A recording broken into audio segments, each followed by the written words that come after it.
Bonjour à tous, merci de nous suivre pour ce flash d'information. Plus de 50 000 spectateurs étaient présents au stade à Débimpe pour suivre la demi-finale qui a opposé les léopards du Congo aux éléphants de Côte d'Ivoire. Un public en majeure partie acquis à la cause des éléphants de Côte d'Ivoire. Au nombre de ses supporters, faisait partie des membres de la Chambre haute du Parlement qui ont eux aussi contribué à leur manière à la victoire de la sélection ivoirienne. Nous y reviendrons assurément dans nos prochaines éditions.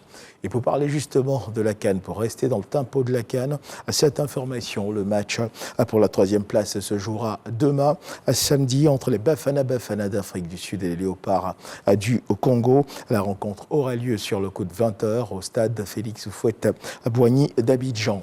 Sachez également que la Côte d'Ivoire et les États-Unis ont procédé à la signature d'un accord portant sur l'application du droit maritime. Cet accord maritime vise bien sûr à renforcer la coopération entre les deux pays dans le but de détecter, d'identifier, de combattre et de prévenir et d'interdire les activités maritimes de transnationales illicites. Reportage de Michel Digré.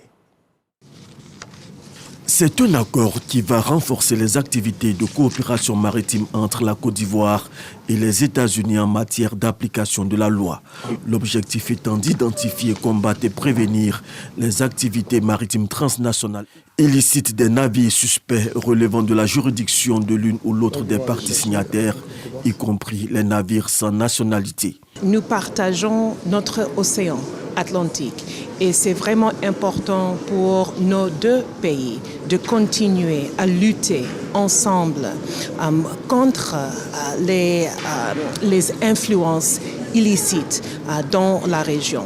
Ça donne l'occasion pour ouvrir les partenariats, surtout avec la possibilité pour nos deux pays de faire les opérations conjointes maritimes. Donc c'est une grande étape dans notre collaboration pour approfondir notre partenariat sur les questions de la sécurité, pour vraiment la sécurité maritime, mais aussi pour la sécurité civile. Le ministre des Affaires étrangères, Adam Kakouadja, donne les enjeux de cette convention. Le territoire maritime de la Côte d'Ivoire est un enjeu pour nous existentiel. On l'a dit, 90% de nos échanges, 80% des revenus qui nous permettent de vivre et de développer notre pays. Il va sans dire que nous devons accorder à notre territoire maritime, à notre plateau continental, à notre zone exclusive, toutes les attentions possibles. Et pour nous permettre de le faire, qui mieux que les États-Unis, qui disposent d'une marine des plus impressionnantes et des plus efficaces du monde, peuvent être nos partenaires. C'est un pas important franchi dans la coopération entre les deux États. La coopération entre la Côte d'Ivoire et les États-Unis cesse de gagner en quantité mais aussi en qualité. Vous avez été témoin de la visite récente en Côte d'Ivoire du secrétaire d'État américain, M. Anthony Blinken. Et à cette occasion, nous avons envisagé un certain nombre d'actes que nous devons poser dans le cadre de ce renforcement. Et nous allons bientôt, cela va donner lieu à d'autres signatures, à des signatures d'autres conventions dans tous les domaines. Le ministre des Transports Amadou Koné et des autorités en charge de la sécurité maritime aux États-Unis ont pris part à cette cérémonie.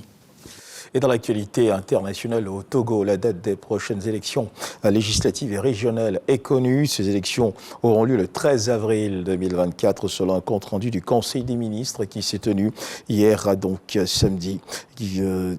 Notons également que la campagne électorale s'ouvrira le 28 mars et prendra fin le 11 avril. Un conseil des ministres qui s'est tenu le 8 février 2024. Toujours dans l'actualité internationale, conflit israélo-palestinien. Selon le dernier bilan du ministère de la Santé du Hamas, communiqué ce vendredi 9 février 2024, 27 947 personnes ont été tuées à Gaza depuis le début de la guerre, le 7 octobre 2023. Il a fait état d'un total de 107 morts au cours des dernières 24 heures. Notons que les victimes sont en majorité des femmes, des adolescents et des enfants. On dénombre également 67 317 blessés. Voilà qui marque la fin de ce flash d'information. Merci de nous avoir suivis. Je vous retrouve à 13h pour le journal.